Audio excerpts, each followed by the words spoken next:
início de hoje nesse canal YouTube com uma pergunta de Marcel Sampaio Games. Eu comi demais esses dias e não sei se bate um sentimento de culpa, mas acordei à noite com pânico e uma sensação fora da realidade. Quando isso ocorre, isso é muito assustador. Então, não é bem uma pergunta, mas estou entendendo que é um pedido de comentário sobre esse acontecimento, que é muito comum, na verdade. É um bom exemplo de como concorrem, né, na produção das nossas formas de angústia aspectos ligados a afetos, a culpa, a esse Schuldgefühl, né, que o Freud estudava em Mal-Estar na Civilização, né, que é o sentimento vago, indeterminado de culpa. Né, aquela sensação que às vezes pesa muito para o depressivo, de que ele não sabe o que ele fez de errado. Aliás, ele fica muito inclinado assim, a perceber e valorizar críticas, a se condenar a partir de um comentário dos outros, porque ele está com essa culpa flutuante, poderíamos traduzir assim. E de fato nossa cultura tem um especial apreço por vigiar, controlar, criticar aquelas pessoas que comem demais, né? Tem uma verdadeira disciplina, né? Um terror dietético. A gente, quando escuta pessoas com obesidade, a gente vê como isso é uma forma pervasiva de sofrimento, né? Que estão fazendo uma coisa errada, porque estão comendo um brigadeiro em público, vem aquele olhar de reprovação. Bom, será que esse olhar é uma projeção crítica da culpa da pessoa que se sente obesa ou que é obesa, ou será que também a nossa sociedade não tolera diferenças, não tolera atitudes, no fundo, diferentes com o prazer, né? Por que a gente reprova aquela pessoa que é obesa? Porque ela não consegue se controlar como eu, e o controle é uma boa, vamos dizer assim, um valor importante da nossa cultura.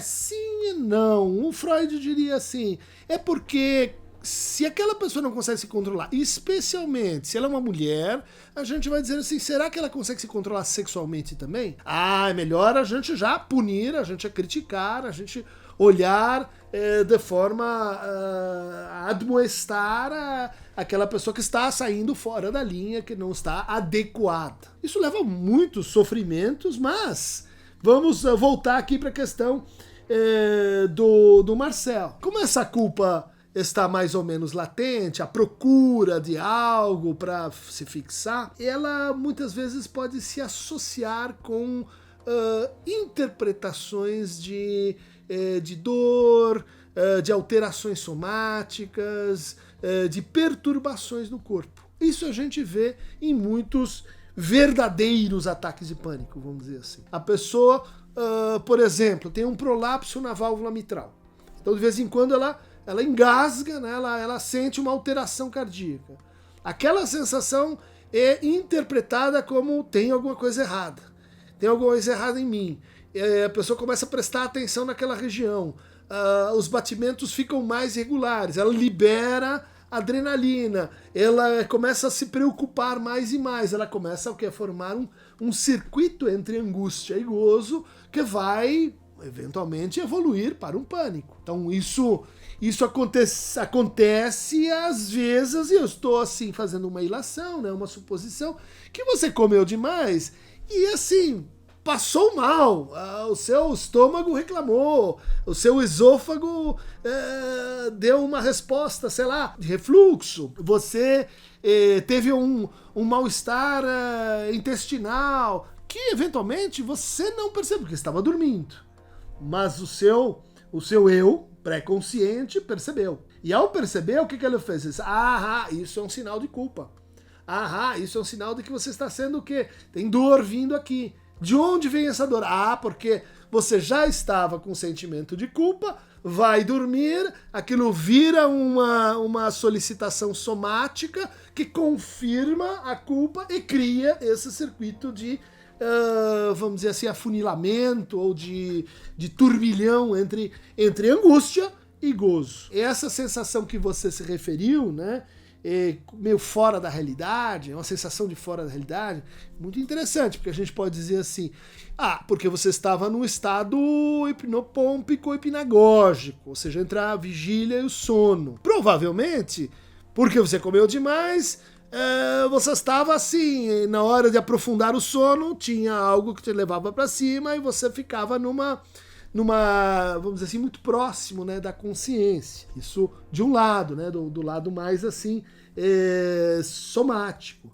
Mas vamos olhar o que o Freud dizia no seu texto, né, um texto que eu recomendo vivamente a vocês, de 1895, sobre a justificação para separar da neurastenia uma determinada síndrome qualificada de neurose de angústia. Nesse texto, ele diz assim: ataques de angústia podem ser acompanhados por perturbações da atividade cardíaca, palpitações, arritmia breve, taquicardia persistente, até chegar a estado graves de debilidade do coração que nem sempre é fácil de distinguir de uma afecção orgânica real. É a pseudoangina pectoris, que é um diagnóstico difícil. Mas, diz ele, ataques de angústia são acompanhados de respiração nas formas mais nervosas de dispneia. Então, vamos pensar naquela pessoa que tem uma asma, aquela pessoa que tem uma reação alérgica e que de repente começa a se angustiar e faz um pânico em cima do quê? Daquela percepção da sua corporalidade. Terceiro ponto, ataques ou oleadas de suor. Sabe aquele suor frio? Aquele suor noturno?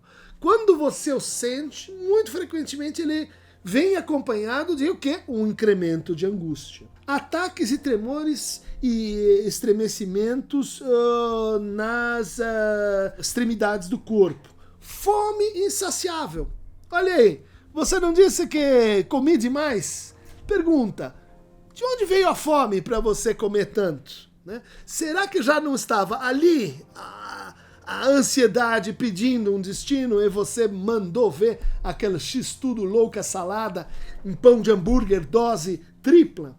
Diarreias, ataques de vertigem locomotor, ou seja, a pessoa sente que ela vai cair, que ela não consegue andar ou que não consegue passar por uma roleta, congestões, parestesias, ou seja, terror noturno. Chegamos aqui onde eu queria mostrar para você como parestesia são perdas de sensibilidade. Como o Freud já havia descrito essa circunstância no seu texto, junto com duas outras características que podem acompanhar aqui o que ele chama de neurose de angústia, hoje a gente chama de pânico. Né?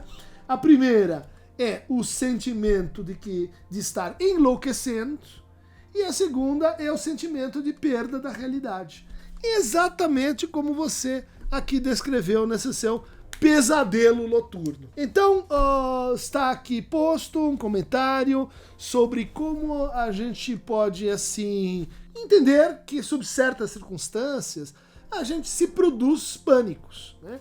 Então aí a gente não está falando de alguém que sofre com ataques recorrentes de pânico, mas dessa conjunção que a gente viu entre culpa, um mal-estar orgânico, uma situação de vida que faz você sentir esse embrião, né, de mal-estar que o Freud chamou aí de pânico. Né? Muitas substâncias, tem pessoas assim que bebem e acordam no meio da noite com um pânico. Tem pessoas que tomam certas medicações, né, que justamente desinibem, tem um efeito indireto, né, no nosso funcionamento psíquico, rebaixam consciência e fazem um pânico. Pessoas que tomam psicotrópicos, pessoas que tomam substâncias que alteram a consciência e que fazem um pânico. Então a gente tem aqui um espectro grande de situações que podem ser compreensíveis por essa hipótese. Mas, panicados, paniquetes, panicantos,